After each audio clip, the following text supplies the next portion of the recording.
Semut datang sebab? Kasut. Aha. Kat belakang kasut kalau kita nak jalan kat road, nanti ada semua datang. Oh, kasut kalau pakai dekat road semut datang. Sebab Oh. tu kat belakang. Ya, so that's why semut tadi banyak tadi. Tu kasut siapa? Kasut awak lah. Ya, bukan kasut awak ke? Kan? Ya. Kasut saya warna pink. Oh. Ada draw everywhere. Draw everywhere. Kasut saya warna white. Kasut Hello Kitty cakap, I give ice cream. Wow. Oh, tu yang bunyi-bunyi tu kasut awak. Oh, awak? Tapi dia tak boleh cakap.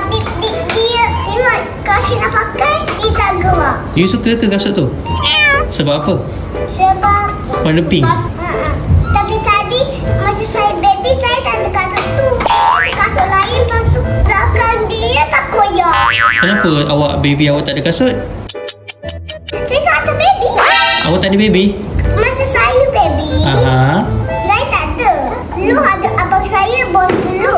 Kakak saya born sekarang. Saya tak nampuan mama saya masa saya baby. Oh. Masa kakak saya baby, abang saya besar sikit, besar ni. Itu kecil sangat. Besar lagi? Abang saya kecil besar ni, abang dia baby, dia pula abang dia. Adam Aiman. Lepas tu kakak saya besar pula. Lepas tu besar lagi. Dah cukup. Sekarang dah besar mana? Ha? Kakak awak besar mana dah sekarang? Sekarang masa abang saya besar, dia besar ni. Okey. Oh, tu abang awak besar macam tu?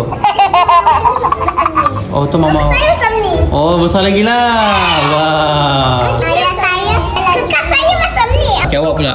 Apa tadi? Ayah saya cerdik. Atau mak saya cerdik. Saya punya kasut dulu saya kat perut mak saya. Kasut tak ada. Oh, waktu dekat awak dekat perut mak awak, kasut tak ada. Kenapa awak tak pakai kasut dalam perut mak awak? Jadi kotor. Oh, faham. Awak ada kasut ke? Time baby ada kasut? Tak ada. Sebab? Adalah. Ada saya masuk baby pakai juga. Oh, ada baby. Awak tak pakai kasut time baby? Kasut saya baby pun ada kasut. Ya.